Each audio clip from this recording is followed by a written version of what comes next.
इजहार पे कदगन, आज़ादी इजहार पे पाबंदी, सहाफ़त कैद हो गई है, सहाफ़त पे पाबंदियाँ, हुकूमती बिल और इस बिल पे साफ़ियों पे बड़ी पाबंदियाँ हैं। लेकिन मैं ये समझता हूँ कि ये जो बिल आया है इसमें बुनियादी तौर पे मालकान इस एजेंडे को लेके चल रहे हैं, वरना माजी में हमने देखा कि साफ़ी कारकुनों को अदारों से निकाला भी गया, उनकी सैलरीज़ पे कट भी लगाए गए। अभी गुज़श्ता दिनों की बात है कि वक्त अखबार को बंद किया गया और वहाँ पे सैकड़ों साफ़ी कारकुनों को निकाल दिया गया, और इसी तरह इनकलाब भी बंद हुआ और उसके बाद ये हुआ कि सैलरीज़ में कट भी लगाए गए। और उससे पहले भी ये हम देखते आए हैं कि जब भी मालकान जब चाहे वो अपने कारकुनों को अदारे से निकाल देते हैं।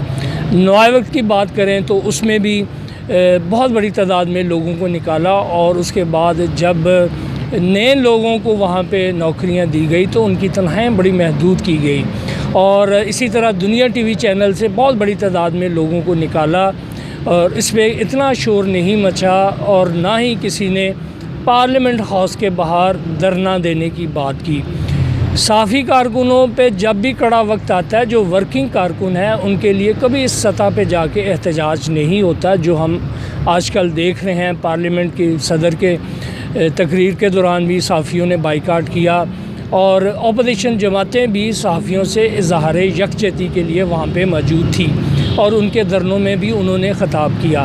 बुनियादी तौर पे ये बात जितने मीडिया हाउसेस हैं इसमें उनकी जब पुशल पे पाँव आया है तो उनका ये बुनियादी तौर पे उनका ये मसला है। जो भी बिल आ रहा है, कुछ लोगों ने उसको पढ़ा भी है और मेरी भी उस पर नज़र पड़ी है। उसमें इतनी वो संगीन साफ़ी कारकुनों को तो किसी बिल की ज़रूरत नहीं पड़ती। मालकान को जब भी वो चाहें बग़ैर किसी बिल के, अब इसमें आप देख लें कि जो वेज बोर्ड अवार्ड है जिसमें साफ़ियों को तहफ़्फ़ुज़ है, उनकी सैलरी का तहफ़्फ़ुज़ है, उनकी नौकरियों का तहफ़्फ़ुज़ है, उस पर अभी तक इम्प्लीमेंट नहीं होता और ना हो रहा है। चंद लोगों को अगर जो परमानेंट है उनको उसके मुताबिक सैलरीज़ मिलती है, लेकिन आज तक किसी ने उस पर बात नहीं की।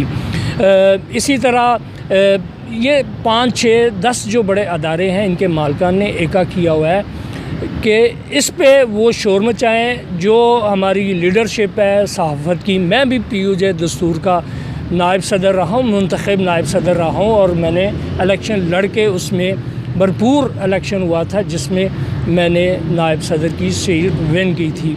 मैं एज़ ए कारकुन, मेरी बहुत सारे लोगों से बात हुई है जिनको 20 साल 30 साल जर्नलिज़म करते हुए हो गई है। मैंने उनसे पूछा, आपको कभी अपना 20 साला सहाफ़ती कैरियर में कोई ऐसी ख़बर जिस पे आपकी पकड़ हुई हो? तो उनमें से एक बंदा भी ऐसा नहीं था जिसने ये कहा हो कि मेरी ख़बर पे मुझे फ़लाँ जगह पे फ़लाँ मौके पे मुझे किसी कानूनी पेचीदगियों का सामना करना पड़ा।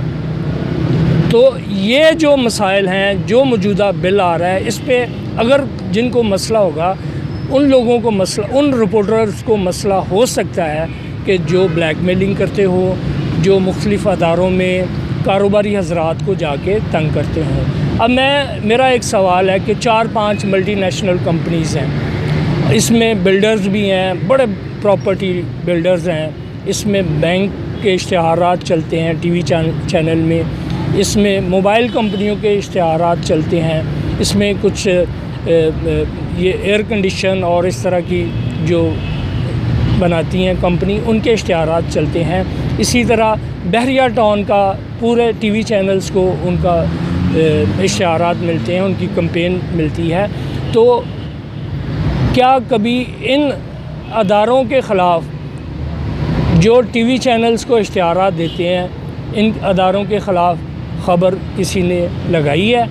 मियाँ आमर का अदारा दुनिया टीवी चैनल, आपको याद होगा कि अल-हमरा कल्चरल कम्प्लेक्स में एक वाक़या पेश आया, बगदड़ में एक लड़की वहाँ उसका हादसे का शिकार हुई और उसका इंतकाल हुआ। 2 शायद उसमें हलाकतें जाँ बहक हुए थे। उस पे मियाँ आमर पे अदारे पे जिस पे भी FIR काटी गई, उसके बाद उस FIR को कैंसिल भी किया गया। किसी टीवी चैनल ने, किसी अखबार ने उसकी ख़बर नहीं लगाई। तो अब जो मसला ये है कि रियासती अदारों के ख़िलाफ़ जो ख़बर लगती है, अगर रियासती अदारे उसको रोकते हैं तो उस पर आज़ादी इजहार पे कदगन का शोर मचाया जाता है। कोई भी मुल्क अपनी रियासती अदारों के ख़िलाफ़ ख़बर नहीं लगाता, लेकिन पाकिस्तान में जब रियासती अदारों के ख़िलाफ़ ख़बर छपती है तो रियासती अदारे उस ख़बर के हवाले से एक्शन लेते हैं, तो फिर कहा जाता है आज़ादी इजहार पे कदगन। भाई आज़ादी इजहार पे कदगन नहीं है, झूठी ख़बर पे कदगन है। मुझे याद है कि पिछले दिनों एक बहुत बड़े एंकर उन्होंने ख़बर ब्रेक की थी। प्राइम मिनिस्टर इमरान ख़ान ने अपनी दूसरी बीवी बुशरा बेगम को तलाक दे दी है।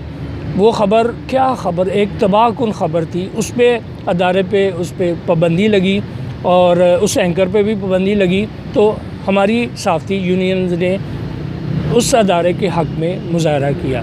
फिर एक और ख़बर है जो पिछले गुज़श्ता मुहर्रमुल हराम में कराची के अंदर नमाज ज़ुहरैन से पहले जो खुतबा था उसको लाइव दिखाया गया, उस पर अदारे पे पाबंदी लगी और उसको शायद जुर्माना भी हुआ। तो हम सहाफ़ती यूनियन ने उस पर एहतजाज किया। आप खुदा का नाम लें, अगर इस तरह की ख़बर और इस तरह लाइव कवरेज जारी है तो खुदा न खासा मुल्क के अंदर फ़िरका वाराना फ़सादात का ख़तरा होता है। तो अगर इस तरह के इश्यूज़ पे कोई कानून, कोई बिल पास होता है तो उस पर हमें शोर नहीं मचाना चाहिए।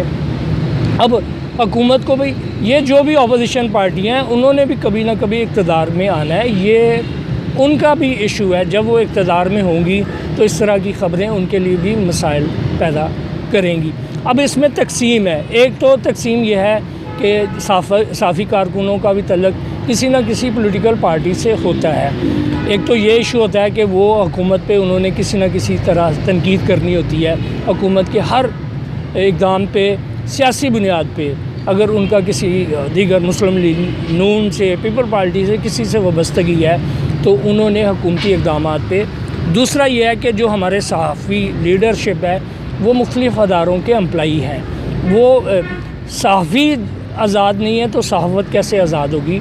मैं आपसे सवाल करता हूँ, अगर कोई सहाफ़ी कारकुन लीडर किसी अदारे का एम्प्लॉई है, वहाँ पे मालिक का वो मुलाज़म है, तो किस तरह मुमकिन है कि वो अपने मालिक के एजेंडे से हट के चलेगा। वो अपने जो उसके अदारे की पॉलिसी होगी उस अदारे की पॉलिसी से वो 1 इंच भी आगे दाएं बाएं नहीं हो सकता। इस्लामाबाद में 2 दिन का जो धरना हुआ है उसमें, हाँ, इसमें यह है कि अगर सहाफ़त को आप आज़ाद देखना चाहते हैं, सहाफ़ी को आज़ाद देखना चाहते हैं, सहाफ़ी तंजीमों की लीडरशिप को आज़ाद देखना चाहते हैं तो उनको अदारों की मोहताजी से आज़ाद कर दें। हुकूमत, अगर ये मौजूदा हुकूमत इमरान ख़ान की गवर्नमेंट सिंसियरली ये चाहती है कि जो सहाफ़ी लीडरशिप है वो मालिकान के एजेंडे से निकल आएँ, तो जो ट्रेड यूनियन है, एक तो उनके फेयर एंड फ्री तमाम यूनियन को मिलके एक इलेक्शन करवाना चाहिए। उसके बाद उसको किसी अदारे की तनख्वाह का मोहताज नहीं होना चाहिए। ट्रेड यूनियन PUJ, PFUJ की जो लीडरशिप है उनको हुकूमत की तरफ से नहीं, और अगर हुकूमत की तरफ से वजीफ़ा लगाएंगे तो वो समझा जाएगा ये हुकूमत के पेरोल पे हैं, उनकी बात करेंगे। ट्रेड यूनियन, मुंतखब ट्रेड यूनियन को, PFUJ को और PUJ को उनका फ़ंड मुख्तस कर दिया जाए और उस फ़ंड से जो उनकी लीडरशिप है वो अदारों में नौकरियां करें, लेकिन उनको ये ख़तरा ना हो कि हमारा चूल्हा ठंडा पड़ जाएगा, हमें नौकरी से निकाल दिया जाएगा। उस लीडरशिप को उस फ़ंड से उसका किचन चलता रहे, उस फ़ंड से उनको पैसे मिलने चाहिए।